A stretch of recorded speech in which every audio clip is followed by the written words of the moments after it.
T-minus 3, 2, 1, 0.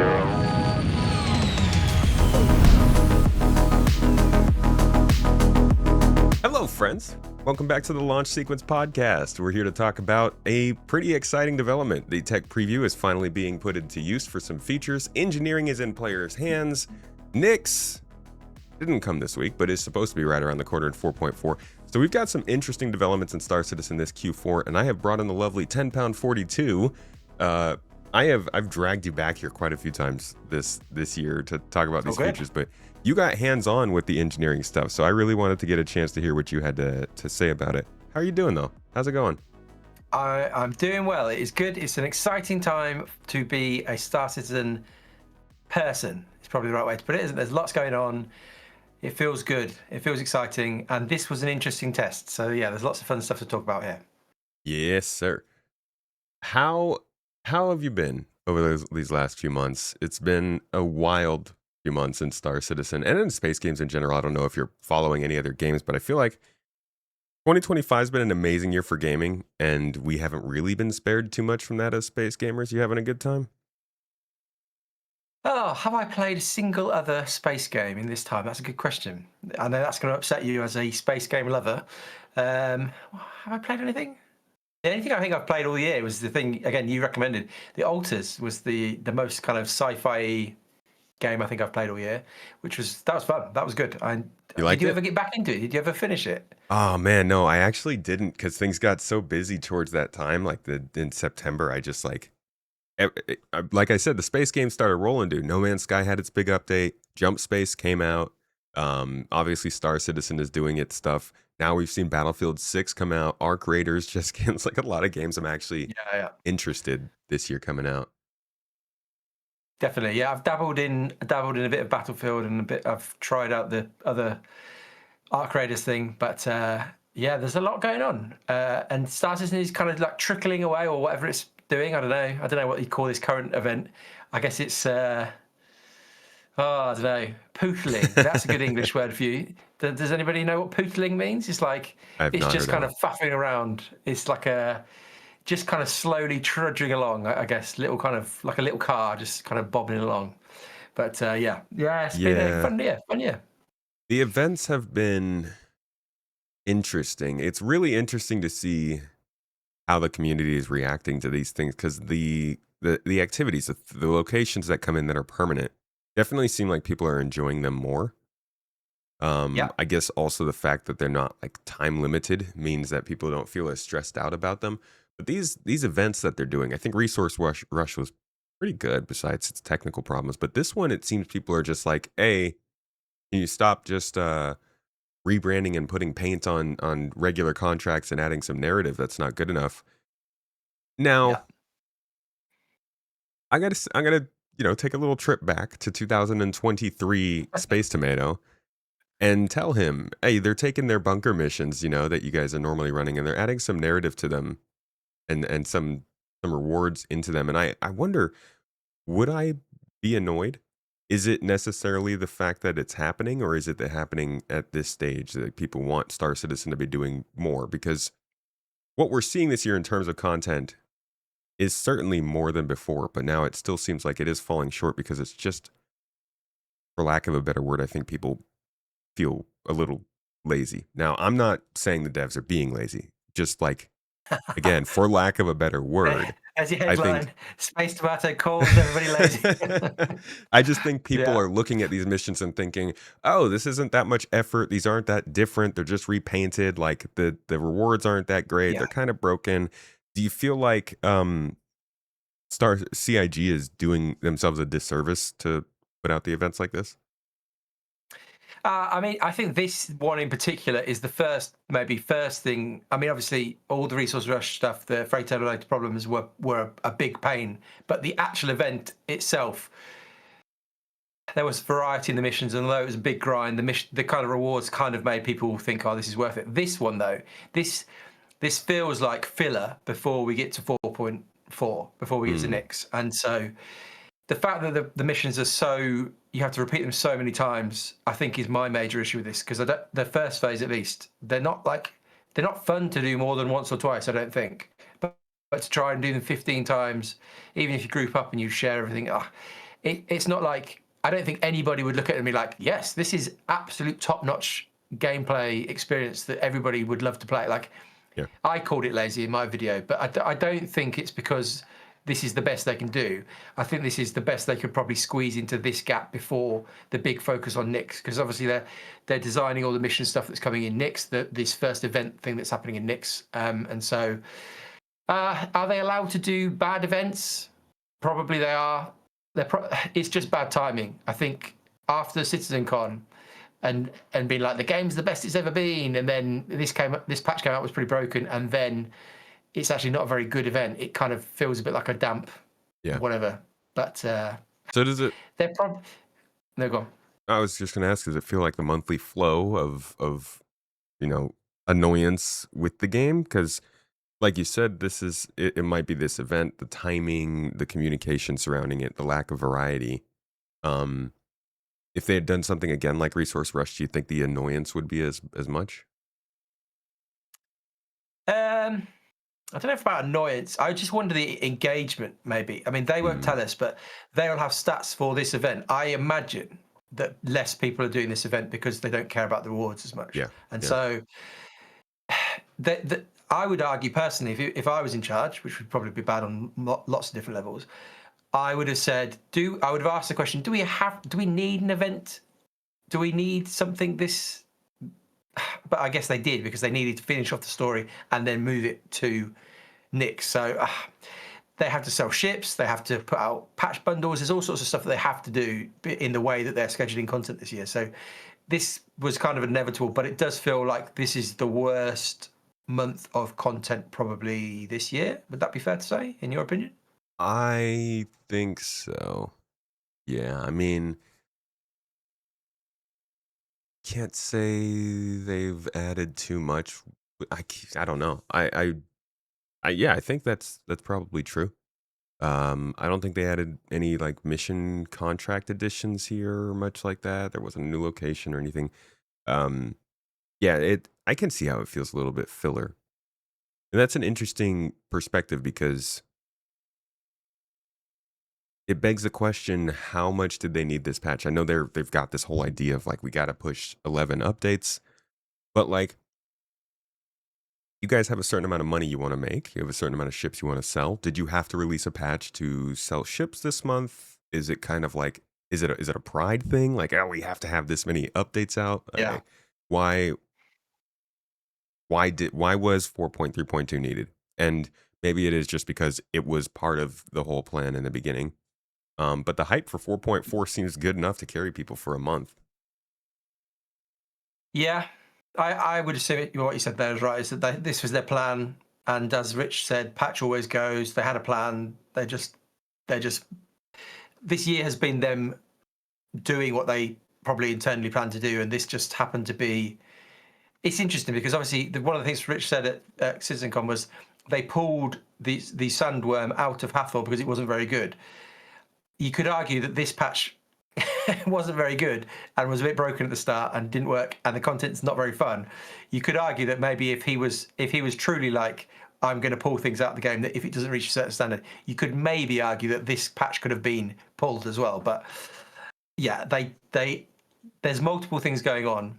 Part of it's their plan. Part of it, I'm sure, is they've got their plans to sell their ships, and that's probably trumping most other things at this point. Yeah. I mean, Benoit came on camera last month and talked about how they have a stability score and how they don't launch if that stability Yeah. score isn't good enough. And yeah, I think with what Rich said at CitizenCon and then what Benoit said there, um, they've got to match their words. This doesn't match their words. Well, they have. The problem is they don't have to match their words. I would say Yeah. that Well, their words aren't always. Their words are sometimes designed to befuddle and create illusions of excitement for us, and to get obfuscate. us to think they're doing the right thing. That's a Mm, great word. Yes, no, sure I can say it properly. That's probably what. Not that they're lying, but again, I was talking about something else the other day with somebody. They they will pick and choose when they stick to their word. And again, if their priority is more to get a ship sale out, then that will trump I think the stability score ultimately. I think Well, that's always the that priority. well, exactly, yeah. So we can't necessarily completely take them at their word when they say they won't release bad Yeah. patches, or if it's not certain, they will if they feel like they have to meet another goal. Yeah. I think in like June, May, it was reasonable to be like, "Oh, it's the year of playability and you guys still haven't you're still pushing out stuff that feels kind of broken. Like, come on, get it together." You know, you could push back against that and be like, "Hey, it's the year of playability. Give them a few quarters, like Yeah, let's see how things are going." It's like what you said, the summer wasn't until we would really start seeing those improvements. And we'd expect 4.32 and 4.4 to be running much better than 4.1 did. But now we're here and we're still getting some broken stuff dropped into the game. It's still not super reliable. Persistence still has problems. Wicklow is still having problems. I don't want to say like don't jump into the game to people. I think it's still the best it's ever been. It's still a lot of fun to play. About to go jump in right after this. But as far as a focus on playability that's like good enough for people who are a little bit less attentive to Star Citizen's development are going to be comfortable jumping in. I don't think they've reached that. I mean, it's November. no. By the time this is coming out, November 3rd or so, it's I don't think they've reached that point, which is going to be interesting to reflect on as the year ends. Yes, and what's interesting as we can move on to the next stuff, but there's a chance that, not a guarantee, but there's a chance that 4.4 might have some engine stuff in that will potentially add its own new bugs and things like that. So yeah, we can talk about that in a minute. But it's, I would say for performance, I've tested again the latest patch. There's no real change in performance still from the start of the year. It still hasn't really moved that far. And you'd definitely say that the stability isn't where an average person who plays games would want it to be. They would still be pretty upset with some of the things that happen. So yeah, we'll see. We'll see what they Yeah. do towards the end of the year. See what their letter at the end of the year, the letter from the chairman says, and what they Yeah. plan for next year. It'll be interesting. I think genuinely the persistent stuff is one of the biggest issues they have because Yeah. there are plenty of games that launch into early access these days, and you can tell they're not complete. They're not ready to go, but they're like, good enough that you can play them.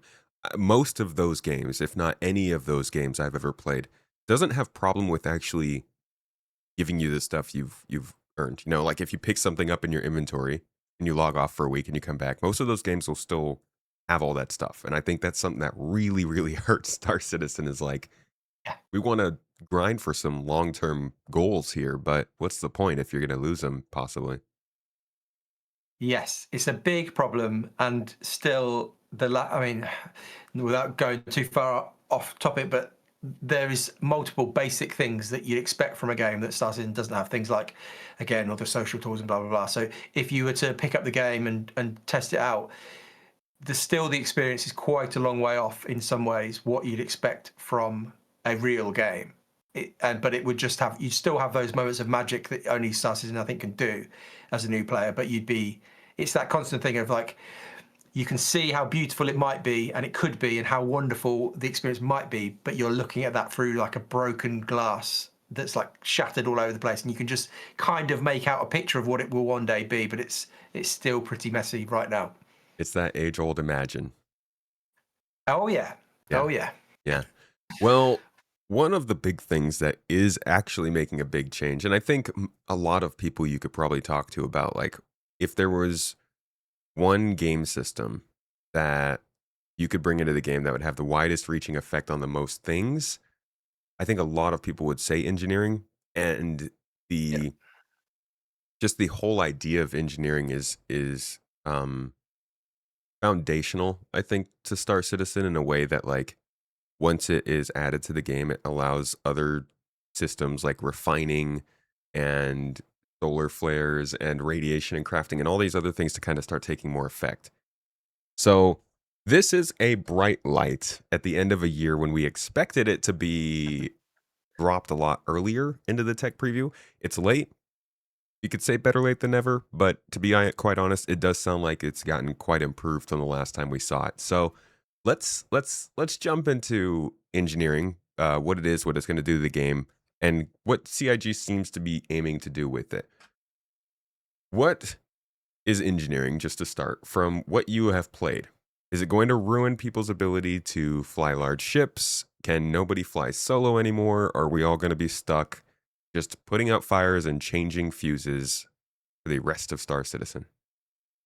Well, that's a much more complicated question than maybe it might sound, because it's all a lot of stuff is to balance. It's all about balance. And let's be clear: this was an Evocati tech preview that went onto where it was open for Evocati overnight and then has gone away. This I don't think was something where they were preparing to do an Evocati and then it would go open to wave one. Then, as in, this wasn't. We're not at that stage. This, I think, was a test of, is it working? Does it, like an actual Evocati test? Throughout this year, most of the stuff that's gone to Evocati has been content, and therefore there hasn't really been much problems with the builds, as in, a lot of the time it's gone to Evocati and then the next day it's gone to wave one. Often that hasn't been the case with Evocati. You'd have a build that would come, it would be so broken that you could barely do anything. They take it away and fix some stuff. It wasn't quite that bad. This wasn't like I've been in Evo for a little while now. This wasn't like the worst build, but there were problems with it. And so to draw balancing conclusions out of this very limited first test is tricky. As in, it's probably not. If you're trying to be wise, you probably would say, "Well, let's just wait and see what they do." But it's not. That's not very fun. So let's speculate and That's make not what funny we're here for. comments. No. We're here for ridiculous. So let me throw out some statements. Currently, if you're a solo player, in the current tuning that I experienced, engineering is going to be significant. Again, that might not be their intention long term. And again, let's not draw balancing conclusions from an Evocati tech preview. But if it was like it was in the test, in the live version of the game, I think we'd have a lot of Spectrum posts, and I think we'd have a lot of Reddit threads. There'd be a lot of people saying, "Whoa, what's going on? It's craziness. It's like it's madness." And that's not all the elements of it. There's different elements of engineering now, so I don't want to skip too far ahead, but there's different things going on. But if you were going to do, so I did a combat mission in a Corsair, Gilly's first mission. So Gilly, the flight combat tutorial basically guy, his first mission, I was up against a cutter, and then the next wave was a prospector. The cutter was doing so little initially that I took my shields off just to see if it would damage my components, because there's now damage penetration from your weapons. And it did do some damage. I then put them back on, my shields back on, and kind of saw what the prospector would do. I remember the prospector and the cutter, kind of the least powerful ships in the game. They're not dangerous in some way. Yeah. Within about 10 minutes, a fire had set on in my engineering section of the Corsair, and the power plant went down to 0 health, went critical, and the whole ship exploded. Now, I wasn't trying. It was one person in a Corsair, so which probably we could talk about more. That might not be the optimum way to do. I wasn't like trying to fight them particularly hard, but what I would say is the speed in which they damaged components and then knocked them out was surprising to me. It was tuned much more aggressively than I personally would have thought they would want for the final version of this. And so if you're thinking, oh yeah, I'll just go and do a load of missions on my own in my largest ship or whatever, I think currently, based on what's currently in there, you would run into some significant problems. But again, I'll say it one more time, we probably shouldn't draw balancing conclusions from an Evocati tech preview. Okay. So you said that it took about 10 minutes for the fire to start when you were getting shot? Yeah, so there's lots of things in there now. Because of the damage penetration and so on the engineering screen that we've seen in the ISCs and everything like that, all your components are there. You can see them. You can see them taking damage. There's also a screen that they also showed in the ISC that is on your MFD, a diagnostic screen where you can see that again the damage for all your components. And again, I wasn't paying much attention to the ships I was fighting, and I wasn't really I was just seeing what the damage they would do. But a couple of ships with, I'm assuming they've both got size 1 weapons, maybe 2 maximum. They knocked out. They fully took to 0 my power plant and a cooler within 10 minutes. My question is, well, if I've been fighting against a Polaris turret or whatever that hit those things, would they have instantly knocked out my power plant? Like, if a size 1 weapon can do that much damage in not very long time, what happens if it's like a size 5 weapon or something like that? There's all sorts of balancing questions around what's the right way to do this. But Yeah. if you're doing combat, which is probably the important thing to say, if you were doing combat missions now with this in the live game, if engineering came in like this, you'd have to probably pay attention / have crew. It would be seriously difficult to do it as a solo player. If you're not doing combat, should it do really anything? I mean, I've heard rumors of misfires, and there's something else I can talk about in a minute, but I don't know if you're not doing combat, the ship probably shouldn't just start breaking on its own. Yeah. That Yeah. doesn't make much sense. But in combat specifically, as it stands on the tech preview, or as it stood on the tech preview, I think they'd way overtuned it, and it was way too punishing in some ways. You couldn't even really Yeah. recover. Like, you couldn't do anything about the things that were happening. Like, it was too fast. Yeah. Yeah. I mean, definitely the power plant has got to be hard to destroy, but I would think the components would be harder to get to, or at least when you get to them, harder to damage. Because I think the main thing, probably the main way battles should be ending in Star Citizen should probably be like thrusters getting shot out, right? Yeah, and that happens, and the exterior things on your ship do take damage probably quicker. So I saw some guns and weapons taking damage much quicker than the kind of penetrating stuff that goes through. I mean, Right. the one thing that I should mention is that they said in the patch notes that armor didn't make it in time, and so Right. to me that's shocking that they were even trying to do armor. Armor's been talked about for so long. I was surprised that it was even anywhere near close. But Yeah. I think they've talked about how this might be a placeholder version of armor that they're doing. That's Mhm. not the full version. But the fact that it may not be balanced because they're expecting armor values to be in there as well. And so, again, we shouldn't draw too much from this, but armor coming in potentially changes everything I'm talking about, because Yeah. yeah, that is supposed to protect the interior components to a certain extent. It's also the like, where were the ships shooting? You weren't moving around, so are the NPCs already designed to target the components? So they were just like shooting directly where they knew they needed to hit in order to take your power plant down. If you were moving around, would those have been landing in different places? It's going to take a lot of like repetitive testing to figure these things out, huh? Yeah, it's a huge balancing job. I think I maybe said in my video on it, this is almost what they're bringing in here with engineering is almost what some other games are. It was almost a full game for other games. So something like Jump Ship. Somebody talked about Void Crew the other day. There's games that this is the whole thing. Yeah. But in Star Citizen, it's just they're chucking it into an already complicated game, and so the balancing of this, the amount of ships they've got, and the fact that things like armor weren't in. There's other things in that they're planning to do that aren't in it. What I would say is that I wouldn't expect this to come to live servers particularly quickly. Yeah. This seems like a 4.6 branch kind of thing to me.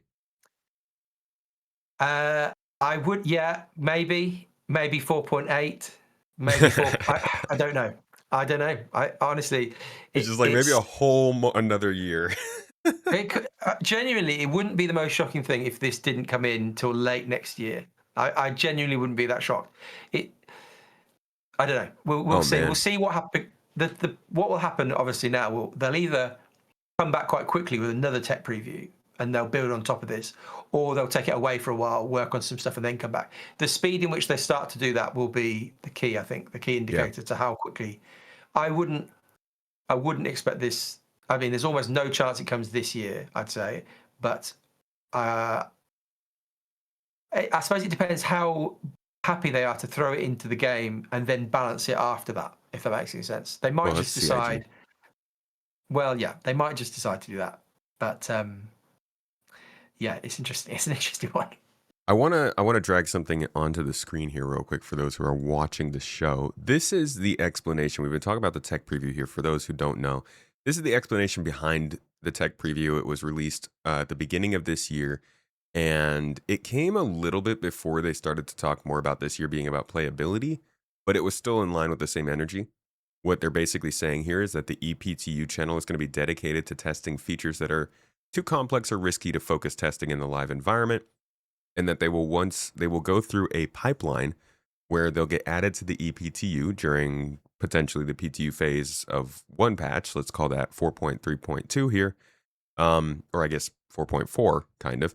And while that patch goes live, so when 4.4 goes live in November, it'll still be going in the EPTU phase, even though 4.5 is going into Evocati, or 4.6 or 4.7 is in PTU. All of these things will continue to happen while engineering will still come back to the preview channel, get taken away for some more testing, come back to the preview channel. They got to get it into a state at which they can actually make it stable enough for the PTU, then it will get included. So that's why we're looking at this test that's happening now with the preview channel and already surmising that this is going to get taken back to CIG. They're going to work on it a bit. We probably won't hear about it very much until 4.5 is in testing potentially, at which point maybe they'll bring it back in for another. But we know they also want to do more crafting, right? In the Yeah. EPTU, we know that they had some plans for scanning and FPS radar in the EPTU. So it's up in the air. It's a bit unprecedented, the state that we're at right now. Yeah. Yeah. It's they've obviously been talking about the tech preview slash EPTU for 2 years now, Yeah. like 3 maybe. And we still don't really know how they plan to. The only previous real long-term testing was of server meshing, and that was like something would be around for a month. Something would be around, then it'd come back in a month, and they do a couple of tests for a couple of weeks back to back, and then it come back again. We don't know. And the Vulkan stuff we had this year as well. I mean, whilst we're talking about the quick one, Vulkan, the Vulkan stuff was in this build. So in this Evocati tech preview for engineering, that was built on top of all the Vulkan and graphics changes that were in the previous tech preview. And so it does seem as though they're kind of they're doing a bit of an engine update in the way that they haven't done all year. So the short version of this is that all year we've been basically using the same version of the engine that they put in the game with, like 4.0 or whatever, might have even been 3.23. Whereas now they are kind of they've built this engineering tech preview on top of the Vulkan and graphics engine changes that they did last month, which I didn't think they would do. I thought they weren't finished with that testing. And I suppose Yeah. the interesting thing, because there's been a load of data mining from this thing already, as you'd expect, and there's hints that the Nick stuff is in this build, and so there is a chance that 4.4 it will be built on this code base, and so it will potentially have the Vulkan and graphics changes in, but obviously they'll have taken out all the engineering stuff. So it's going to be interesting to see how it rolls into the next couple of patches. What happens? That will bring its own bugginess. You It'll be think interesting. you think they'll switch over completely to Vulkan for 4.4 already? They won't take out DX11. Okay. I don't think, but they will. I didn't expect. Normally with the Evocati stuff, or sometimes with tech preview stuff, they'll build it on like an older patch. So I think the Vulkan test was built on the like 4.2 version of the game when 4.3 was live or something like that. Yeah. And so my expectation with this engineering stuff, I thought they'd build this on like 4.3 or whatever, or maybe even the same one. But it does seem as though they're building it on the latest version of their SE dev branch that they've talked about, with all the Vulkan stuff integrated and graphics changes, the new version of DLSS, transformer model, that sort of stuff. So it remains to be seen what happens with 4.4, but I wouldn't be shocked at this point if we had all the updates from the tech preview that we tested for Vulkan like a month or so ago, or whatever. That could, in theory, come into 4.4, but it also might not. Do you think with Vulkan being, I hear it was the only option for rendering in the tech preview, do you think Ooh, was it? interesting. I used it, but I didn't even check if DX11 wasn't. I thought I saw some people say that they were using DX11, Oh, so I don't know. okay. I could be I wrong about guess that, but I'm pretty I might have sure heard people were wrong. using DX11. Yeah. Well, I was going to ask if that was the case. Do you think that that is kind of proof that the engineering features that they have in the fire and stuff couldn't actually run on DX11? Um, well, yeah, no, I think people were running DX11 Okay. in the Evocati test, but I could be wrong. It, I could be wrong about that. I couldn't say either way. I heard some people saying that it wasn't working so well on DX11, like stuff wasn't rendering, but there's all sorts of different I see. people saying different things. So I Okay. don't know. I don't know. That was just a really common belief was that like the Vulkan API and that rendering stuff needed to come in before they could really benefit from like the stuff like the fire rendering that they're Yeah, doing and all that kind of jazz. But yeah. I maybe, don't I don't know. know. I don't know. We'll see. Uh, all right. Let's go back to something you said earlier. So combat is obviously going to be a big part of engineering, and I think where most people think engineering is going to be actually an inclusion. And since most people think that Star Citizen is only combat from now on, I can understand why people think engineering is always going to be a problem. But let's just take like Yeah. Johnny, the old cargo hauler, running interstellar missions between Nix and Stanton.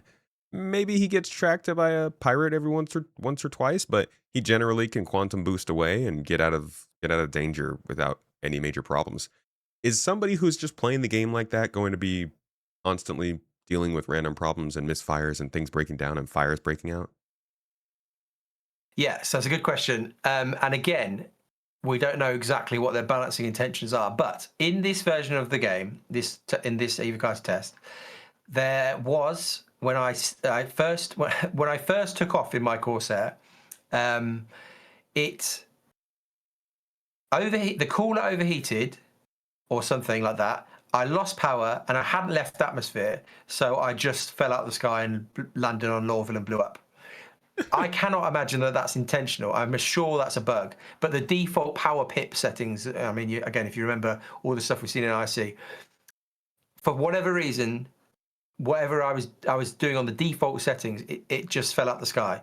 That I cannot believe is what they want to happen. Yeah, Um, probably not the right default. but no. So again, tuning, balancing stuff to be worked out there. But the idea of misfires, I think, is interesting because you just maybe if you've not repaired your ship in like a month or something, and your components have just gradually taken small amounts of damage over a long period of time, maybe at that stage, if you're not maintaining components like maybe you should, maybe then a random misfire can start a fire. That's fine.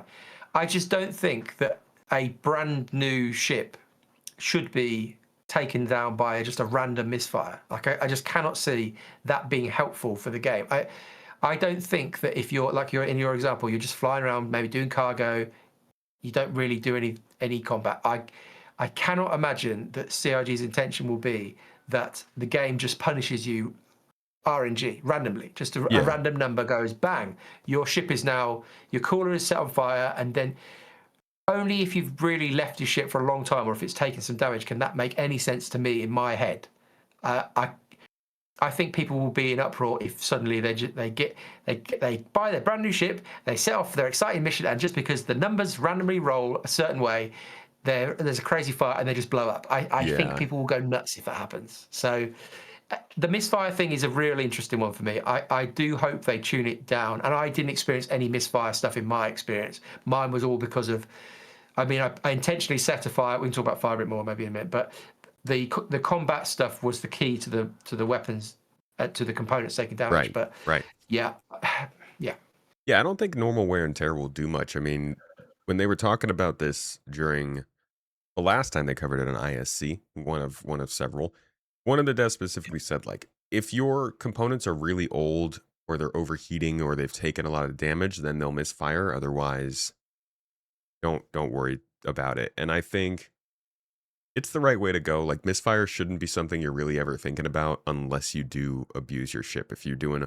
a whole bunch of mining and like you're never repairing anything or you're never just like checking in on your components, it shouldn't be the main thing you're doing in your spaceship, right? It should be kind of the thing that you would do sort of like right now when you fly back to a space station, you're like, "Oh yeah, I'm here. Let me check in on my Yeah, ship, make sure everything's good. Like, you should get some downtime while you're running your missions, and that should be the moment of like a good pilot, a good caretaker of their ship will use that downtime to do some repairs, whether they're flying through quantum or maybe they're like waiting for the hangar queuing line or something. And then the people who aren't very good would ignore that moment and keep flying, and eventually they'd start getting misfires. That seems like what the point of that would be. yeah. It. I completely agree. But just to throw a spanner in the works, I'm going to flip it and say that for a single player makes sense. However, if you're like, I want to be the engineer on my Orgs Polaris today, in that scenario, then if nothing ever goes wrong, it's all quite boring. Like, Yeah. You're just a turret gunner this at is the that point. challenge. Well, yeah, there's nothing to do unless you're in combat, and maybe that's fine because it's a combat ship. So maybe it's fine, but they might. This is the thinking is that they might in certain larger ships intentionally tune it so there's more to do. Otherwise, it's super boring. Maybe. Uh, I don't know. It's tricky. It that could be the case. I think there's also something to be said about maybe things that aren't guns, adding a bit of a modifier to the wear and tear. So, like I was saying, a mining laser. You don't have to make the mining laser Yeah. break, but maybe mining lasers being used at the same time as thrusters puts a little bit more stress on the power plant or something, and you have to pay more attention. I don't know, but I do think that you're right. Big ships, multi-crew ships probably need a little extra something something to make it more interesting to be on there as a multi-crew. Yeah, and heat management is one of the things in the patch notes. That's that potentially is it. Like you say, if all sorts of things are happening at one time on a ship, different people are doing different things on a multi-crew ship, then they're balancing and managing the heat could be gameplay in itself rather than just, oh wow, my ship has just set on fire and now I've got to run around. It could be more on the actual engineering terminal where you're really having to balance the pips in real time, which for some people that's exciting. I'm so excited for the heat stuff.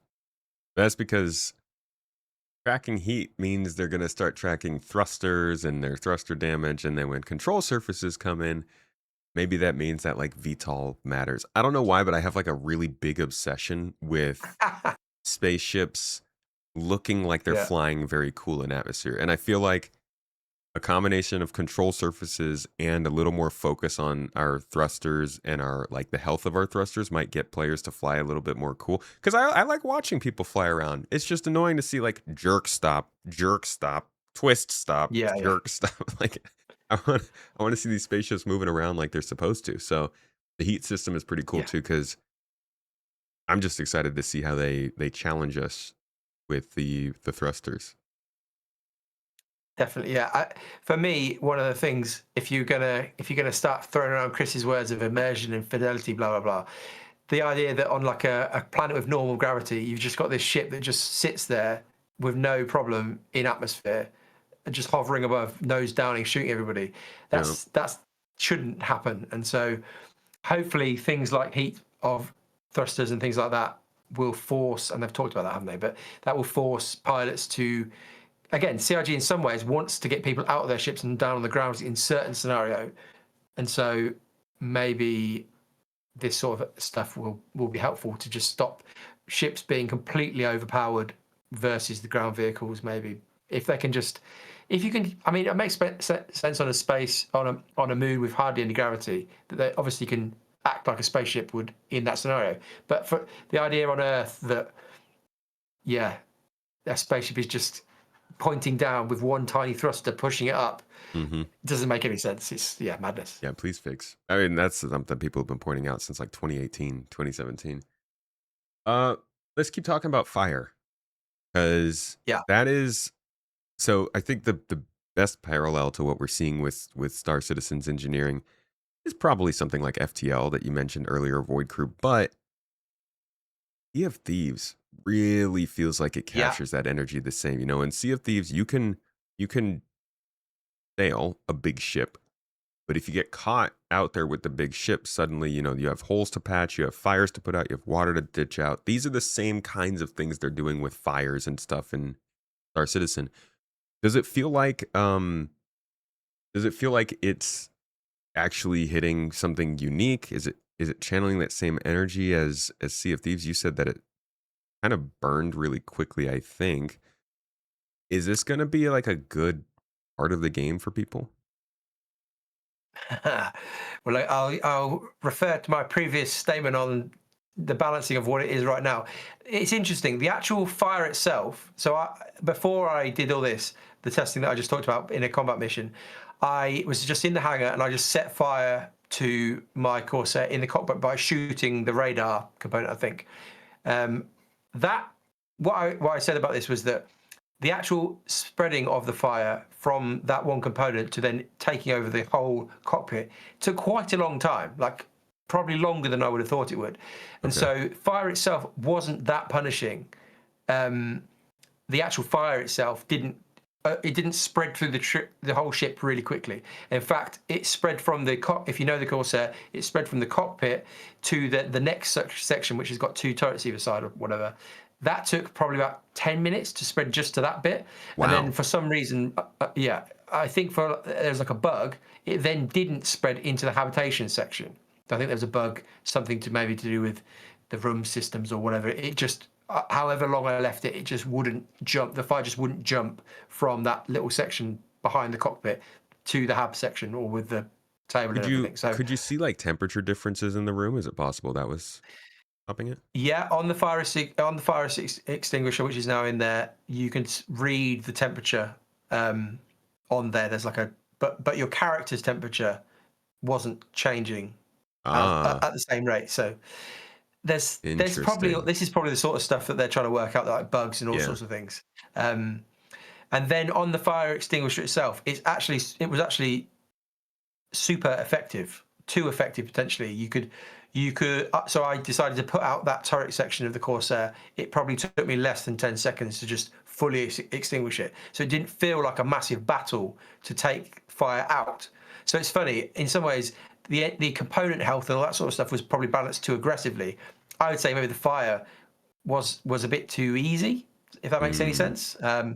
But that might be gosh. on purpose, and they maybe don't want it to be like real life, where if you have a fire somewhere, you're in real trouble really quickly. Maybe they've Yeah. balanced it this way because they don't want the game to be complete madness and like a firefighter simulator all the time.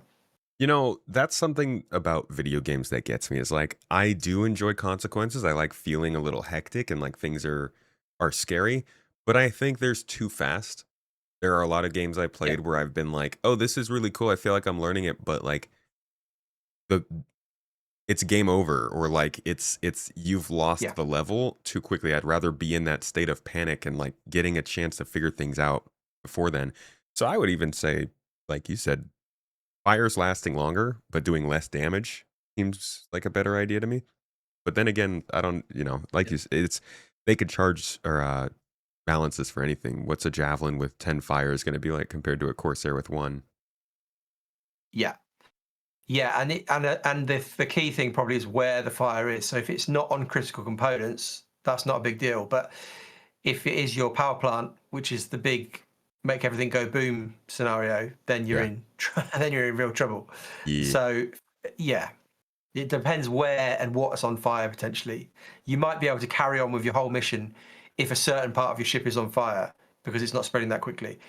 But if the wrong part of your ship is on fire, so later on in like I said, in the when I did the combat testing and when the power plant, I was looking at my engineering screen. Suddenly, an alert pops up on there saying there's a fire in the engineering turret. I look up from the terminal, and literally right in front of me, the fire is there, and it's the power plant. I quickly get rid of it with an extinguisher because this extinguisher is really quick, but it's gone to zero health, and this isn't their intention, but for now, when the power plant goes critical, you're in trouble, and so then I just blew up. So it's all going to be a massive balancing act. It's really going to depend on the ship you're in, depend on who you're with, what missions you're doing.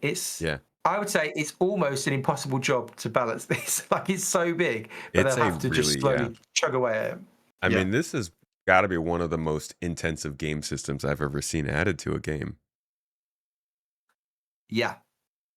And a game that, in theory, thousands of people play. So it's not like this isn't like some really tiny kind of early access game where they can afford to just mess around with it because they talk about it as a live service as well. They can't really just throw.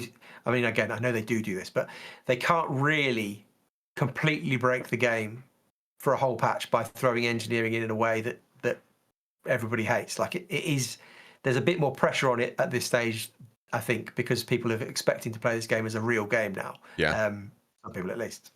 that's why they need that EPTU. Yeah, yeah, yeah. Yeah, this is it's man, it's gonna be exciting. It's such an interesting prospect what it aims to offer, and the fact that it's not just on ships. Like I'm really excited to see how fire will spread on planets eventually.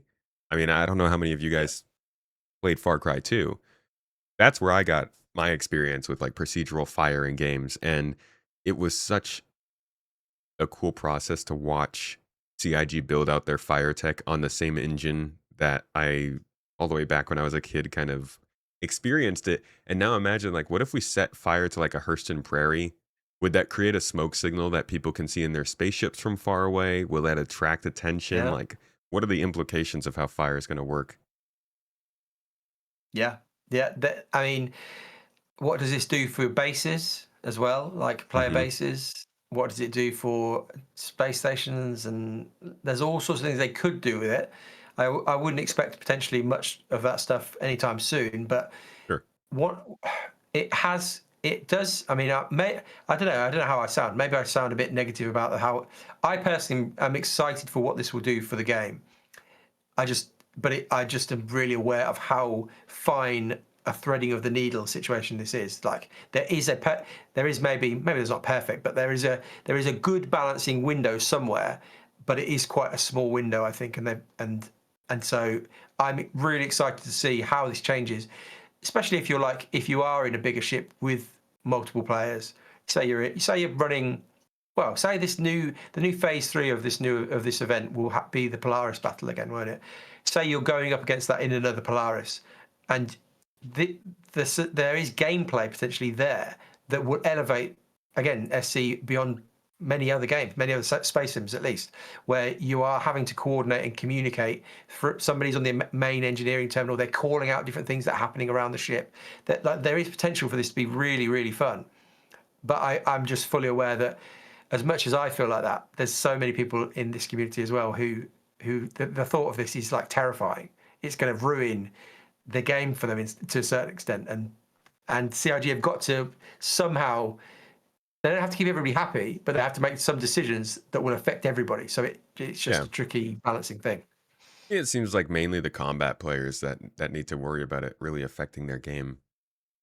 Uh, Yes, but if you're happily running around in your Polaris as a solo player now, doing like some PVE gameplay as a solo Polaris captain, I think there's questions to be asked around will you be able to continue doing that? And then there's also questions like, well, CIG has sold all these massive ships. They've not delivered things like NPC crew, and they won't for a long time.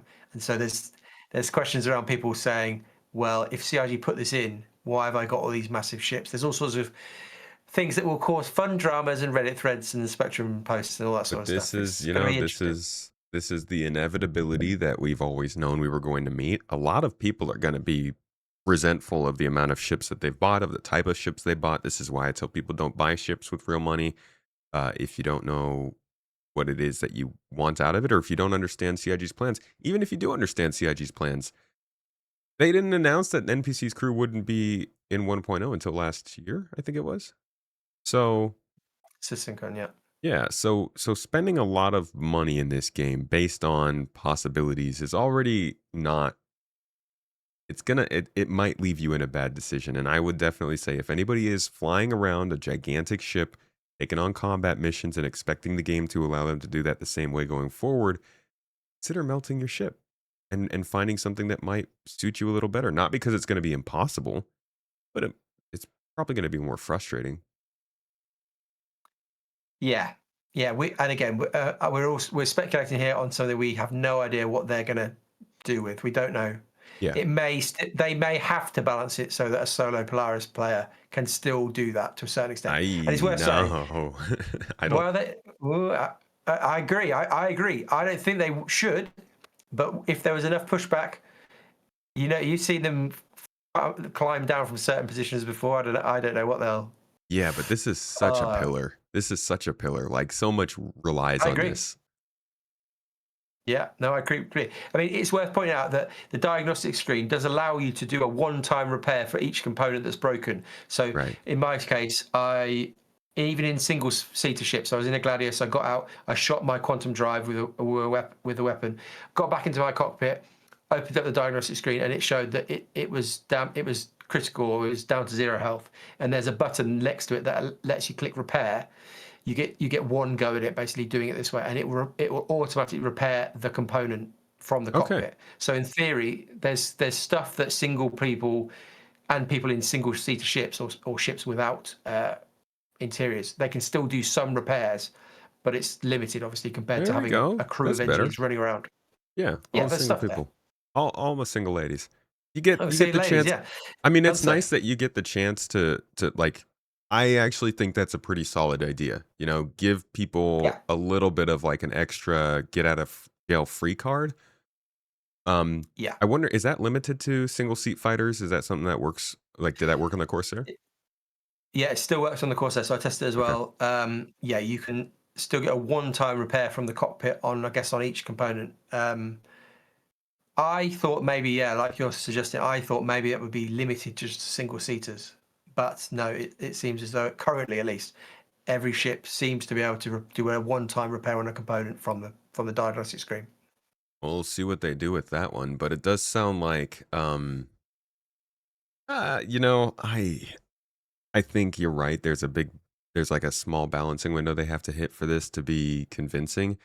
Um, but I think like it's kind of logical that ships that are larger are going to be harder to take care of. I really think it's Yeah, not just a deterrent. It's what people are looking for. They're looking for the crunchy, keep a ship alive kind of gameplay, and you can't give that to one group of people without everybody being exposed to it. So yeah, I hope that CIG continues to build content and stuff that supports people in smaller ships while simultaneously making it harder for people to just like solo large ships. Not necessarily in any situation, but like a Perseus in combat, an Orion in mining, a Galaxy in refining. Like these things should take a team of people to be best. And maybe CIG needs to really buff turrets or even make components work more efficiently when they have hands on or something. I don't know, but I think multi crew ships need to have a pretty decent buff in this game.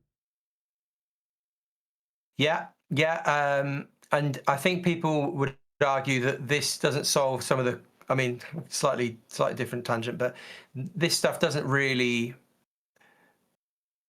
because of the flight model in its current state, and because of the fact that in theory small ships can just pick off a large multi-crew ship from a distance, and the multi-crew ship still can't really do anything about it. Potentially, that this kind of makes that whole scenario even worse. Like if you're in like a snub fighter or maybe a light fighter, and you're fighting against a hammerhead or whatever, if you completely can just stay out of range and just tickle it from a distance and cause its components to go down, in the current tuning of the game, there's still much work to be done around making multi-crew ships effective and Yeah. worth using. And Buff so turrets. that, for sure, buffing turrets, there's still questions around the flight model and whatever, which eventually I'm sure CIG will talk about again. But it's all linked together, and that's the thing. It's not just they have to balance this for. If they were just balancing this for the Gladius, then yes, it's not very hard. But because they're balancing this for the Gladius versus and all 100 other ships that they've got, and they have to interweave between each other, and they have to be balanced against each other, and the flight model is also completely still in flux. There's a lot to do. Does it feel like another tech demo to you? Or does this feel like a proper gameplay system being dropped into the game? Um, that's a good question. I mean, doing it felt it felt fun. I going to the. I mean, again, I wasn't in real gameplay. I was just testing, but it felt fun to be reading through the log or whatever on the engineering terminal, seeing the different things pop up. Like, and we mentioned FTL a bit earlier, and I played a bit of that the other day on stream whilst we were talking about this. Like, it's obviously the clear influence between that, as you might expect. Hmm. It is fun. Like, for a lot of people, this is fun gameplay, and this is something that CIG has talked about for so long. Multi-crew gameplay, engineering stuff. I would say it felt. The UI is basically the same as it was when we saw it in the ISC. They've moved a few things around, and changed a couple of colours or whatever, and added some boxes for the rooms. But it's not like it's completely like developer UI and artwork and art. It looks and feels fairly polished, I suppose, from that side of things. I don't think there's really anything major that they'd have to work on other than balancing and bugs, I suppose. But it didn't feel like it obviously is to a certain extent tier 0 of engineering, but it didn't feel like so underwhelming that it's not even worth putting in the game. Like, I think it will change the game in its current form. Okay. And probably a more loaded question, probably a harder one to answer. Um, and it's probably too early to answer this really based on this, but this is more of like a generalized from what you've seen sort of standpoint, and best you're able to answer it, I guess. But does this engineering implementation, and let's say some of the other stuff we've seen like repairing, can include some of the mining stuff, maybe the Squadron 42 examples we've seen in general, do you feel like CIG has at this point proven that they can make interesting and good gameplay systems? Because we know they can make cool spaceships, they can make beautiful planets. Obviously, they've got the back end tech, and I think the writing is pretty solid. But one of the big things people are still curious of is like, what is the gameplay going to make Squadron 42 good? Is it going to bring Yeah. people into Star Citizen and actually keep them beyond the nuance? Yes. Can they actually make fun gameplay that is fun? Yeah. Um, I suppose you when you answer this question, you're comparing it to other like similar games, I suppose, Yeah. and so you're not comparing this to like ultimately, as much as FTL is a clear influence for engineering, that is a completely different game. It's not. We can't pause Star Citizen, make a few changes, and then direct our people to run around the ship and do things. It obviously requires real people. You're not just directing AI around like you are in Yep. that game. And so you can't really say, well, I demand engineering that's as deep as FTL in Star Citizen. That's, to a certain extent, that's unrealistic. They're not far off it though. But compared to, I guess, other games that you might expect, what's there in Elite? What's there in No Man's Sky? I would say this probably goes quite a bit further than what they've got. In my experience, would you agree with that? You can't even run around your spaceship in Elite Well, Dangerous. exactly. Yeah, exactly. So that's a start. But then on the flip side, is it better than something like Jump Ship engineering, or is it better than Void Crew? Where you are actually running around in the first person or whatever, you're actually physically running around a spaceship. Is it better than those games that are dedicated to kind of engineering gameplay? Maybe we shouldn't expect it to be as good as that, because that Star Citizen isn't a dedicated engineering sim. It is a space sim, massively multiplayer online, whatever it is, that Yeah. happens to have engineering in. And so I would look at this and say, I'm pretty pleased with what they've done with engineering. It is better than, it's a lot better than it could be. There's still, unfortunately, a reliance on beams to do the repairs, which I think a lot of people will say, well, that's not that fun. And I guess the question will be, for somebody like you, who you said you'd love to just, this is one of the roles you might want to do in game, run around being an engineer.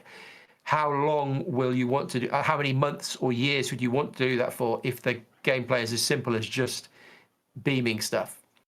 The actual complexity, like I think I said earlier, comes from being the chief engineer, the Geordie Forge or whatever, the person on the desk, on the panel, calling out the different things that needs to happen. That will require, here we go, controversial take, that will require in-person, real life and interpersonal skills. You will have to be good at communicating. Exactly. You will have to be, there'll be people at that who can talk in a calm and clear manner and communicate priorities in order will be a massive advantage compared to people who kind of can't speak to each other very well. Like the skill in the game is not coming from any sort of kind of built up skill that you, or a skill tree. You're actually going to have to be good at communicating. You know, if you take that into account and then you add on the fact that like you can set presets for how a ship performs and save those and transfer them, and then the idea that there are hundreds of spaceships that obviously are all going to have different like relay layouts and power management sort of things and like components and all that stuff, it's actually a really stupid amount of variety. Yeah, Like you could be the engineer in your org that just specializes on in one ship, and you know that yeah, ship that well, and you know yeah. how the power works and what the perfect amount of balance is. It's kind of crazy when you think about it that way.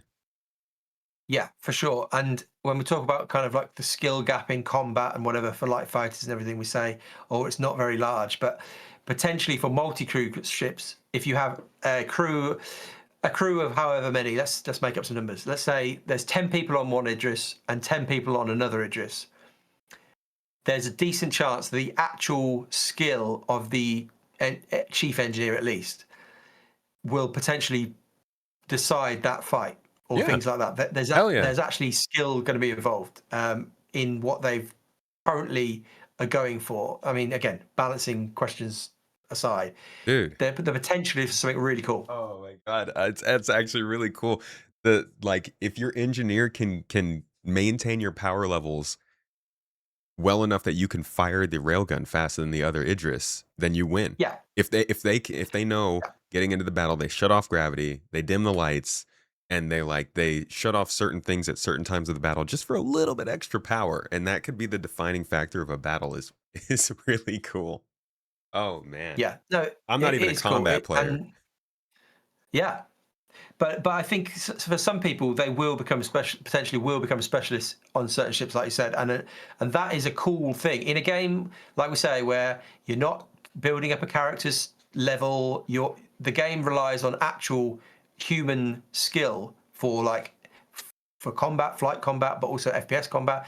There's knowledge. There's like a knowledge check on trade routes and things like that. It's another part of the game where you're reliant on actually being good at something rather than just having a number ticking up on your character that means you're good Yeah. at it. It's reliant on you as a person being good at something if it all comes in and works well, I suppose. Yeah, it's not a skill tree. And that's kind of nice is like you Yeah, don't have to have somebody always around who is the quote unquote dedicated engineer. You know, they've put all their skills into that. They carry that equipment.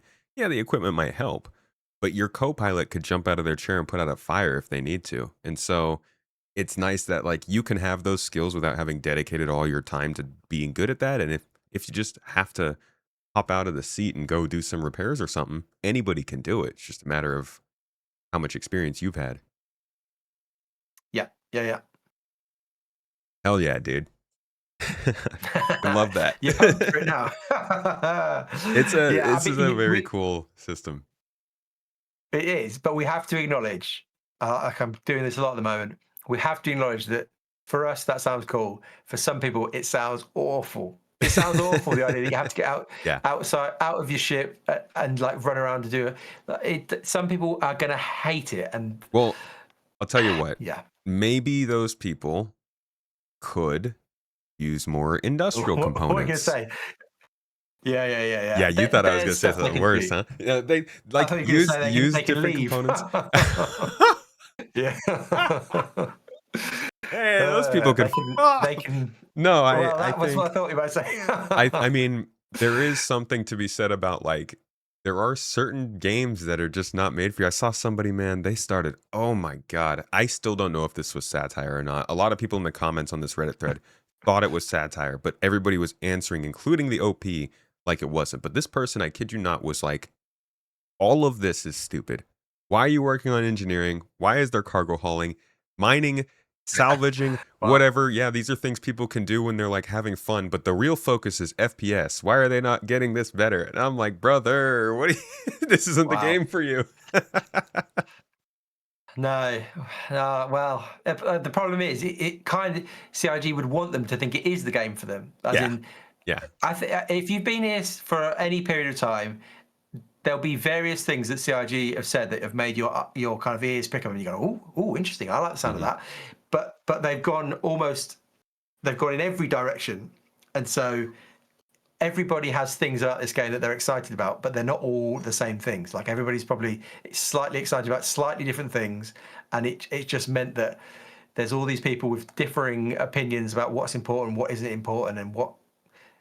Yeah, Well, it's going to be crazy. It's going to be crazy. that's why I think it's kind of silly to think that they're doing any one thing. People are like, oh, they're only doing Yeah, combat stuff. I mean, at any given time, they're only doing one thing. They're trying to do so many different things that it's probably bitten off more than they can chew. But ultimately, time is a limited resource. We're seeing engineering worked on now. That's not a combat edition, but um, earlier we saw more combat stuff being done. Mining is about to start getting updated in Nyx, and at some point, someday, out there, far in the distance, it's over there somewhere. Passenger transport is going to be a thing. So, oh like, yeah. huh, Yeah. I mean, it's a big old thing that they're trying to do. It really is. yeah, And again, we can question the wisdom of trying to make a game that appeals to everybody. The wisdom on show is that it means that lots of people spend all their money on the game, and so maybe as a short term thing, it's worked very well. And as long as they keep bringing in the money, and we keep patiently sitting here saying, when maybe in 20 years' time, when we're going, oh, passenger transport, it's nearly coming. As long as we keep giving them money, they've got the runway to just keep going almost, and eventually they'll get all this stuff in. And we have to acknowledge, like, again, it's quite easy to forget this. They have laid out their plans for 1.0, and they've talked about what is important, and they have said that it's all of this stuff. It is all the PVE stuff. It is all the PvP stuff. It's all of it. And as long as that vision is there, we kind of just have to keep pointing people back to that and saying, yeah, well, this is what they've said. But yeah. yes, for your friend there making that post saying, oh, it's just about combat. Well, you've tuned out a lot of what this game is about. I So would say much. the multi-crew thing is one of the things that it's taken the longest actually getting to get. This is the promise of multi-crew was the thing they used to talk about loads at the start. There was a constellation. There was a demo involving a constellation that Yep. got shot with a missile, and then it decompressed. I think I can't Oh, remember when it was. It was that's the trailer way where back. the Connie shoots the caterpillar. That's the trailer for 3.0, I believe. Is it interesting? Yeah, and the No, and no, no. the There's another one. caterpillar There's opens another up one. and oh, okay. Yeah, I know what you mean. There is that one, but there was another one where I think before that, and so the idea of multi-crew has been, and I mean, Jared always talks about multi-crew being one of his big things, Yeah. and this is it. This is basically it. This is their plan for multi-crew, and so you can't I don't think anybody can complain. Nobody can go, what's all this about? This is shocking. They've never talked about this. They've talked about this loads. Yeah, This has dude, there's a been, freaking document from 2013 on this. This is the yeah, center of Star Citizen, man. This is what made it special. yeah, The first times people could get onto spaceships together and fly around, everybody's like, this is like Star Wars Galaxies, but better. And that's what yeah. blew everyone away. So, yeah, obviously you want to be able to do multiple things on that spaceship. We've been constantly talking about how there's nothing to do on spaceships if you're not flying. Yeah, yeah. So this has always been part of it, and so you can't, even if you're quite worried about this, I don't think you can sit there and say, I can't believe they're doing this. Like, you should believe they're doing this because they've said multiple times in multiple ways this was the plan all along. So yeah, Uh, if somebody put together like um a submarine game, yeah, or a yeah, navy game of some sort where you're sailing around boats and submarines in the sea, and it's a multiplayer game, and okay, Skull and Bones, right? That was a terrible game, but let's okay, say yeah, Skull and yeah, Bones was like a first person game where everyone's on the different boats together fighting each other, and there are possibly submarines. How do you think people would react if they were like, "We're gonna make it so that these boats can take damage, and you have to go fix them"? Would it really be that kind of like, "Don't do this. This is crazy. You're gonna ruin the gameplay" kind of thing? It feels like a given, like an obvious sort of thing. It does feel like a given, unless the game has been you are soloing those ships, and then after 10 years they go, oh, we're just completely changing. You have to now play in a group. That's when it is like a rug pull almost. Like they just say, you've been doing this thing, and we're coming over here now. We're doing this. Like if that was what was happening here, is that CIG hadn't said all this stuff and they just pulled the rug and been like, you have to use multi-crew, you have to be in groups now. That would be shocking. But because they said it all Yeah. along, Yeah, I mean, you can't be shocked. yeah. I guess that's fair. I mean, I feel like there's no point at which I would not consider a game with vehicles that multiple people could be on, that they would come up with jobs for those multiple people. But but I could I Yeah, could see how that would, like, if it meant suddenly you couldn't do those same things without multiple people, then sure, that would feel bad. But you got to provide yeah. So smaller like, boats for those people. yeah, and I've never played World of Tanks. I have no idea how that, or World of Warships, which is the ship version. Yeah, In my head, I feel like that the way that game works is that you are an individual, like controlling each ship. But I could be wrong about that. I have I no don't know idea. if no. I'm just guessing, but I'm assuming that you don't repair your ship. You're a You tank are or the you're a ship. tank. Yeah, you are Yeah, the actual. Yeah, so you are the actual ship. And so if suddenly after however many years of that game going on, the developers suddenly said, oh, by the way, we're physicalizing the whole interiors of each ship, and you now have to have a crew with you. I think that would upset some people because it would be such a shift in the gameplay. Repair is a skill that you use. Okay, yeah. So I think, but again, that isn't what SE is. That's not what CRG is doing. They've not suddenly gone out of nowhere. Oh, by the way, we're yeah, changing everything. This has yeah. always been the plan. Dude, they've talked about this so much that Jared doesn't even want to do more Inside Star Citizens. It's actually kind of Yeah, crazy how long they've been talking about this on yeah, ISC. yeah. I imagine. I think they could have done with one. There's some changes in here I that do. are significant. They should have done one, but I mean, we've think he's given up. He's given up on IC. I think they took that job away, to be honest. They don't seem to want to give as much communication anymore. But to be frank, we've both been following this long enough to know that they need to do an episode on stuff like this basically every year. Every single year, there are enough new people or people who just haven't gotten the information yet who are asking the same questions. And you could probably just send them the old ISCs, but then obviously it's like, well, CIG can change their information in 6 months' time. How up to date is Yeah, that? I think they could have done with another one this year. I think they would have if it was still a normal year. But like you said, Jared he ain't about that life no he more. didn't care. Yeah.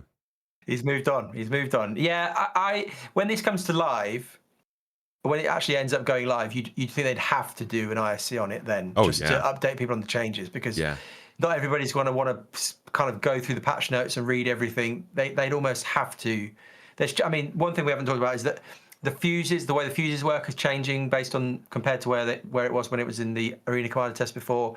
Previously, if you basically took out all the fuses in an area, you'd shut off complete power to that part of the ship. Yeah. Whereas what they're doing, this isn't in this, but their goal, I'll read it to you, is that fully intact relays allow full power throughput.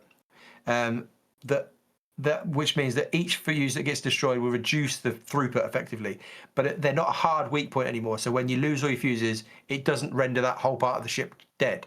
So previously, you could just, in theory, somebody could sneak on your ship, pull out the right fuse, and the whole thing is just shut off. Yeah. That isn't now going to be a thing because that was silly. That was, or if the penetration of the weapon hit the wrong fuse, the whole thing just shuts down. Like they're changing that. So Just too there's much, bits huh? like that they'll have. It's just too much, and they'd have to communicate changes like that in an ISC, I think, when it goes live. But Oh like I yeah. said, I don't think this is I mean, going live that's soon. that was part of it from the beginning. They were like, yeah, you shoot out these areas. They demonstrated the whole hammerhead with the shield and stuff, so they'd have to clarify Yeah, that for sure. Um, yeah. Do you think that the engineering is going to get deeper than what we see here? I know there's no gravity support, life support still kind of Yeah. they need to get to that. From what we've seen added today or in this tech preview, how much more do you think we'll see maybe on top of I guess what we already expect from engineering? I would question again because of the giant balancing task that it is. I would wonder whether this will be. Here's a controversial thing to say. They've talked about this not being the full version of engineering, and again we've got the armor that they talked about that's not in, that relay stuff isn't in, but once those things are in, which I'd assume if they do more of these tech preview things, those things will eventually get to the point where this first version of engineering is like complete. Here's a question: would it be shocking if this is what we had for 1.0? Would that be a big problem if they didn't iterate on this, if we had this version of engineering for the next 5 years? I think it's probably enough. And I think the balancing of it is so going to be quite tricky that the more elements they then add in on top of that adds more complexity. And so I wouldn't be surprised if once all of this is in, like I say, all the bits that haven't quite made it for this first bit, they're all in. I wouldn't be that surprised if this, because they've got to move on to other bits of feature work. Like this isn't the only bit feature stuff that is required for the game. So like they chucked in mining in its state and then moved on to something else. They did come back to mining. Will they put this in and just leave it as it is for a while? Is that a problem? I know you ask me. I don't know. I fear it could do that. They could do that. I think if this includes the life support and gravity and there are Yeah. some proper resources. Well, I should clarify. It does have venting and life support stuff in. Okay. Gravity, I think, is the major thing that isn't in. So Okay. that you can vent rooms. That stuff. There is some of that stuff. It's Yeah, I yeah, think if you look at it in like not in a vacuum, you get resources that drive life support, you got gravity control, hacking probably comes in and it can allow people to tie into this from other ships. Um, Docking is part of the ship system. The damage system comes in, like you said. We're not dying and exploding anymore. This creates more derelicts and stuff like that. I think this is plenty. It's less the yeah, feature work at this point for me and more the content because like they have now defined a systemic heat system. Fire can spawn. Power is flowing through the ship. The different components can pull different amounts of power. They all like the systems are actually falling into place with this. And so I don't feel like there's much more you would need to do with engineering to make it fit into the game. If they wanted to make that profession deeper, there's probably more stuff you could do. But I don't know. I actually don't even know what direction you'd go in. This seems fairly robust as far as general ship maintenance would be. It's more the repair side of things, I guess, yeah, the repair and refueling side of things yeah, where I'd be interested.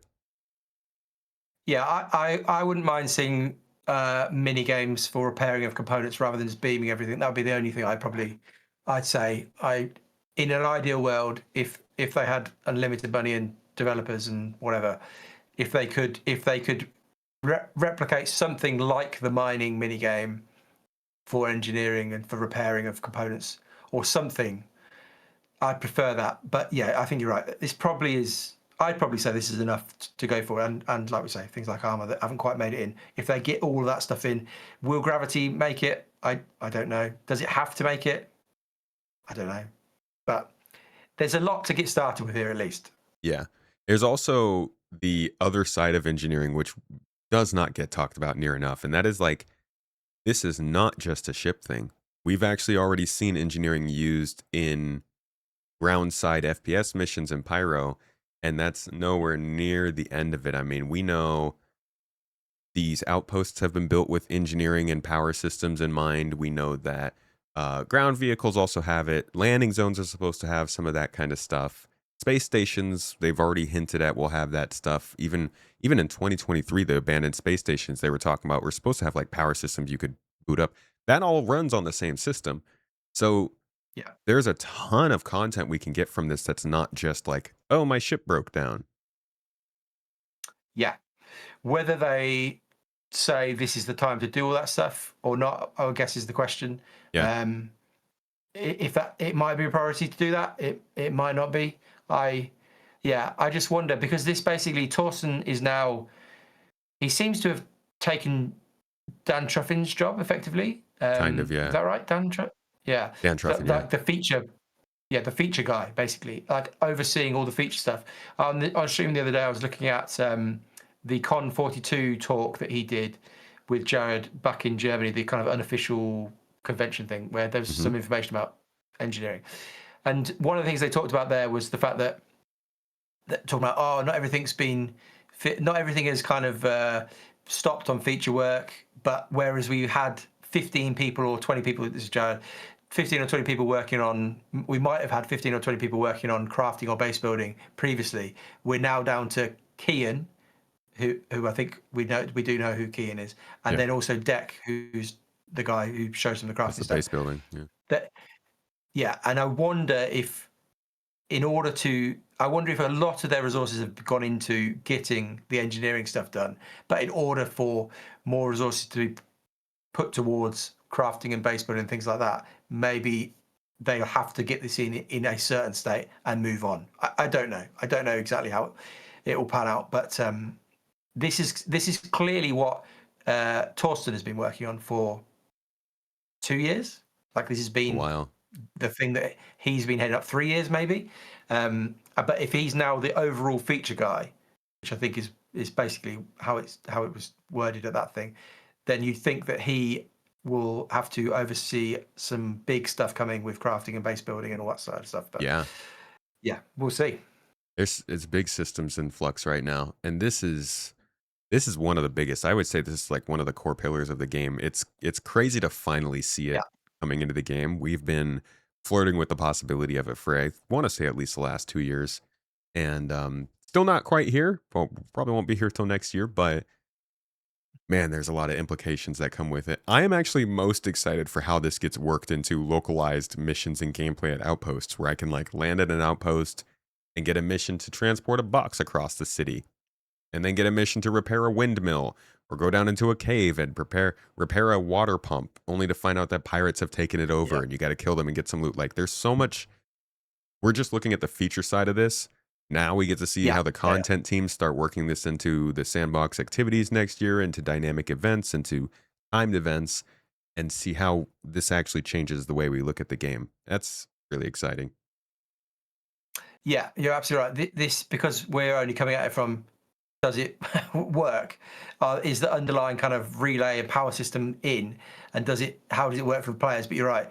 There's opportunities for them, and even we actually saw it at CitizenCon. We saw some examples of repair gameplay in which mission was it? Was it the rock cracker one? Like, Yeah. or maybe it was the Yeah, you have municipal to fix works. some of the I can't stuff remember. in that rock cracker space station, yeah. Yeah, yeah. So there potentially some of this stuff is linked. I guess the question still is like for what your example going to a cave and fixing something. Is it fun if you're just beaming something? Like, is it? Yeah. Is Well, it? that's just my excuse to go down Yeah. there. They gotta give me more stuff to find while I'm Yeah. there. Yeah. Do you think It looks like. that do you think that CIG is going to do much to support players who wanna be engineers not in the PvP scenario? I'm wondering what are the chances that players can actually go on to non-player controlled ships and still get to do, like, engineering gameplay? Ooh. I mean, I would expect we get that at some point. That would be But cool. but I assume we're talking NPC crew to even run the ship so that everything else is manned and you're able to be on that ship and just be doing your little engineering job. So Right. I would assume we're talking way past 1.0. I can't see them. Yeah, I can't see them just allowing you to go on random NPC ships without having a functioning crew. As in, yeah, yeah. I don't know. We'll see. We will see. We will see. It might be that all of the PvE focused engineering gameplay is on the ground and in space stations and stuff. Um, Yeah, yeah. do you think there's going to be enough people out there on average to get a multi-crew group where somebody can handle engineering tasks? A lot of people feel like there's just going to be everybody's going to be flying around their own spaceship and nobody's going to have crew. Yeah, this again, this is the this is the question. I mean, I would say, again, I've been saying this quite a lot recently. In my experience, this game is better, and most games are better when you play with other people. And again, I know a lot of people that isn't their feeling, or they prefer, or they just want to be able to play on their own. I think if you've never given it a go, grouping up with some people, it goes from. I mean, Statism can be as bad as like a 5 out of 100 score, maybe sometimes. but when you add players, um, and a group, and when you play with even just one other person, I think the game, you start to multiply how much fun you can have. I think, and Yeah. even you can avoid some of the bugs if you are going around and you just die and fall over or whatever. If you've got somebody there with you, you can carry on. So it just changes. So I would hope that people will give this a go, and they will want to give it a go. The question will be, and what we're talking about, the balance of how much it happens and how fun it is the real question. Because the question isn't will people give it a go when it gets released. The question really is, in 5 years' time when 1.0 comes out or whatever, I'm just making up a number there, will people be happy still to do this? Is it going to be fun and engaging enough gameplay that Yeah. a random person will say, yeah, I'll be the engineer today? Or you've got a group of 5 friends and you just rotate around and say, oh, I'll be the engineer. Or one guy just loves it so much, they're always the engineer. Will it be good enough and fun enough and balanced enough to allow for people to want to do it in multiple years' time down the line? I mean, Yeah. that's the question almost about all of this game and all games. Like, how long are they fun for? Like, Yep. so we'll see. But in answer to the original question, I think a lot of people are excited about this, and I think I almost represent the average person, that I'm not like obsessed with the idea of being an engineer all the time, but I'm open to doing it sometimes. And I think I definitely am excited to do this. But it would just be if it's constant and it's boring, I won't still be excited to do this down the line. That makes sense. I think I'm right there with you. I'm not necessarily somebody who's dying to always be an engineer. I'm certainly excited for it, probably more than the average person, but I still am. It's like there's other things that I'm going to want to do, obviously. So I am interested in seeing just how much the average multi-crew ship that's going around running FPS missions, doing some loot, going to dungeons, all that kind of stuff might end up having to take part in this. I really don't think it's going to be that much, to be honest. Yeah, no, I think, yeah, probably agree. All right. My last question for you before our lovely predictions segment. When do you think this is going to make it to the live game? When in your opinion, I mean, you kind of already answered this towards the beginning, but what's your Yeah. safe bet? Okay, let's try and science this out somehow. Well, we've just had a message that 4.4 is going to potentially might go to Evocati tonight. So the testing focus for ZRG for the weekend at least, and probably going into the next week or so, multiple weeks potentially, will be 4.4. So that's the Nick stuff, IE stuff, and so I imagine that will take up the testing bandwidth. I don't think we'll have another Evocati test for engineering whilst 4.4 is going on. I imagine that's kind of how it's worked this year, or that's kind of tends to be how it works. They don't. It's pretty rare they're running completely different tests at the same time, but not impossible. I expect that it will go away. Maybe we'll get another one before the end of the year, and then I think they'll in their mind, CIG in their mind will have a target for when they want this to go into live patch. But honestly, it could be in theory as close to something like February. If like I think that would be my best case scenario, February, which would be what 4.6 or something maybe, Yeah, probably like 4.6. something like that. But it 4.6 might be equally could March. be somewhere around, it depends on what the dot patches they do. But Yeah. they equally that would be. I think I'd say it's unlikely that it comes in the first quarter or even maybe first half of 26.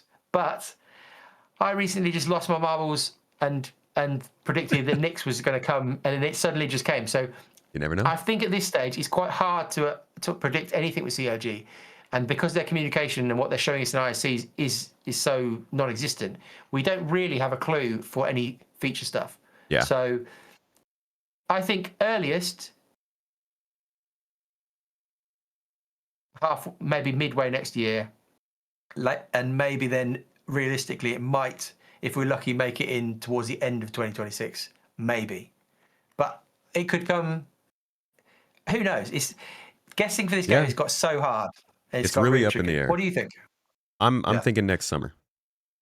I think this feels like the kind of thing that we'll probably see like 3, maybe 2 more preview channel tests on. So probably like beginning of next year, maybe February, March-ish time. And then potentially another one. We might only see one more, to be quite honest. Maybe we'll see one toward like January, December, towards the end of the year, like you said. But I think they're going to focus on crafting. And then like another 1 or 2 sometime in between March and June before it hits the PTU, and then it's just like in PTU for a good few weeks or a month. From what I'm seeing, it looks like it's fairly far along, and most of what they need to get Yeah. finished is like polish and UI and edge cases. So I'm guessing this was the chance for them to get an idea of like wide-reaching bugs and problems. They go back, they work on that for a few months, they Yeah. tackle them, they bring it back out one more time to see how it functions, and if it's good, then they can bring it back, tidy some things up, and put it in PTU. That's what I hope. Yeah, that sounds reasonable. Yeah, that's not crazy. I guess the only reason it might take longer is because they're now in theory I mean, we talked about this earlier, but because they're now in theory prioritizing the stability of the live version of the game. It will bring bugs, and so how polished will they want it to be before they even take it to PTU? Yeah. I don't know. Well, we'll see. We'll see. We shall see. All right, I've got one last question for you. I know I said that was the last, but now we gotta get your predictions. So I know I asked you about when you think engineering is coming, but everybody who's coming on the show now gets the chance to give a hot take on something that they just would love to have kind of represent them. And then, 6 months, 3 months, whenever you're back on the show, potentially in 3 more weeks, we go over that and kind of see how it did. So, any predictions you have for like the first quarter maybe of next year that we can come back to later on? Oh, how silly should I be? That's the question. Maximum silly. Maximum silly will be that at the start of next year, CIG start to promote Squadron. They start a campaign. Okay. They start a campaign that runs through most of 2026, and then that would be my hot take, because we know that they don't. We know from what Jared said with that Benoit thing when he was talking about when he kind of got himself in a bit, he put his foot in his mouth a little bit about whether it's still on track or whatever. We know Right. that they don't know if it's on track. He doesn't. They don't know if it's on track for their date. That's what he said. I don't know. It's too far up. We don't know. Yeah. So it's a bit silly of me in some ways to say, well, by kind of January, February, they'll know. But my hope would be that somehow they're like, it's going to come when we thought it was going to come, and here's the start of our big marketing campaign, and they just start pushing the game out in different places. I think, like we said, predicting actual SC stuff at the moment is so hard. Yeah. We've got no idea what they really are doing or thinking, because they've stopped communicating so much stuff to us. We can't even guess at what they're thinking on some stuff. So I'm gonna go with a Squadron one. Squadron has a big marketing push early next year. Good call. Good call. That's silly. That will be wrong. It'll be wrong. Yeah, I'm looking forward to that. I wish, but we'll see. And how are you feeling about Nan? This is 3 questions now since I said the last one. How are you feeling about 4.4? You mentioned that was going to Evocati today. Just real quick to finish things out. Yeah. Do you think it's going to include Nix? Are you excited for this patch? Yeah, it's worth talking about, because by the time people probably see this, it will have been in Evocati potentially, if it works. Often things don't work and it doesn't come out. Yeah. But, will it have Nix in? Yeah, it's not impossible that it doesn't, that it's just they're testing the code base. And if they have added Vulkan in, potentially they won't. The hope would be that it would have Nix in. That is the content coming with 4.4. So hopefully there'll be a nice Yeah, I little hope jump so. across Yeah. Nix. I mean, it's really hard to know what this does for the game, because in some ways it's quite like, it kind of mirrors Pyro in some ways, because what we expected from Pyro is not what we have from Pyro still now, and when it came out, even less potentially.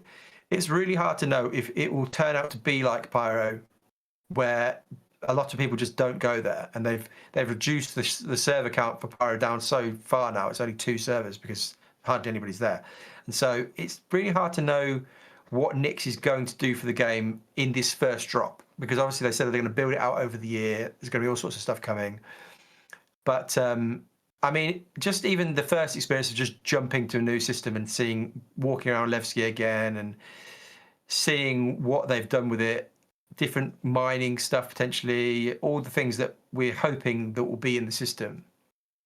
It's exciting, but yeah, is it going to change the game? There's no gameplay coming with it really, like new gameplay or features. So yeah, I don't know. What do you think? Um, I don't think I've heard somebody say that they've heard people say 4.4 is kind of make or break for Star Citizen. I don't think so. It's not like this is a significant update for sure, but it's not bringing in any sort of tech that's going to drive the game forward. This is another star system, um, some new missions, a couple new story beats and contracts, new space stations. There are a few new commodities and things to find, which I think are interesting. They're focusing more on specialized commodities in Nyx, as well as specialized harvestables like fungus that you can find. Um, so it's definitely adding in to the baseline of gameplay, the industrial side of things. People are looking for more stuff. There are more places to go. There are stories and factions to get involved with, which I think are all really good for the game and going to be exciting. But I don't think it's a lot to make this a sort of a 4.4 kind of update or a 3.15 where they're dropping things in that are going to have huge ramifications going forward.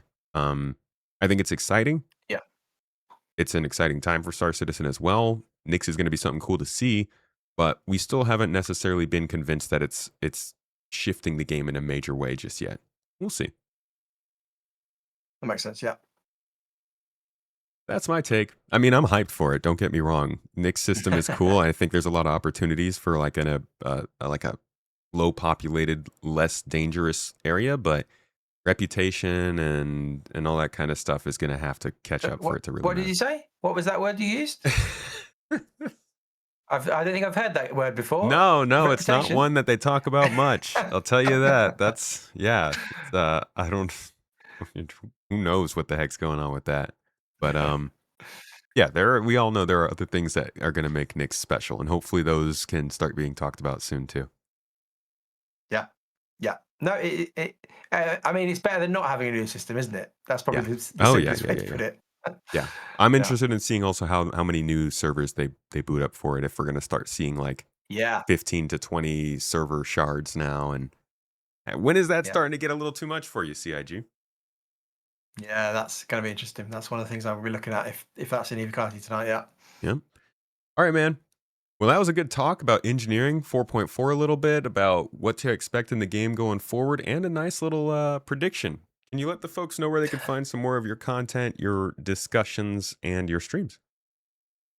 yeah. So £10.42 all in words on YouTube and now also on Twitch. We've been doing a bit of streaming on Twitch as well as YouTube in the mornings on Monday, Wednesday, and Friday UK 9 a.m. UK time for a couple of hours, which has been fun. And yeah, and then also yeah, the YouTube channel is a mixture of content about performance of the game, what PC parts you might need, all sorts of stuff, but then also more of this yapping stuff that we've been doing here, where you just yap about the game and have opinions and upset people and say things that probably are wrong, but then it's fun at least. So yeah, Yeah, lots of it's fun. got to be able to point and laugh at somebody. Awesome, man. I'm Yeah, glad the exactly. streaming's been working out and the videos have been Yeah. popping off this year. Love to see it. Thank you again for joining me for this talk, everybody. I hope you got a good little review of what engineering aims to offer. This is just an early look. It'll be back again, and we'll have more to talk about it when that does happen. I definitely got to get Ferrister in here for one of these when we get to play it together, because we got an engineering thing. But 10 Pound, thank you so much for joining me again today. This was fantastic. Yeah. I hope No, thank engineering you. It'd be fun. actually It'd be gives fun. us. I'm sorry. I just I feel like there's so much to talk about with engineering that I'm not getting to. Like, you could just keep going, but really it's just about us getting our hands on it and seeing how it goes. Yeah. Thanks for joining me. Hopefully soon. Hopefully it'll come to everybody soon. Yeah. All right, folks. Hope you enjoyed this. If you like the podcast, you don't want videos, Spotify still makes us do videos, but you can find it in audio also on Spotify, Apple Podcasts, Pocket Casts, wherever you want to go. And please leave a comment down below. Let us know what you think. Answer the question in the little questionnaire under the podcast. Again, let us know what you think. Have a fantastic day, and I'll see you all next week.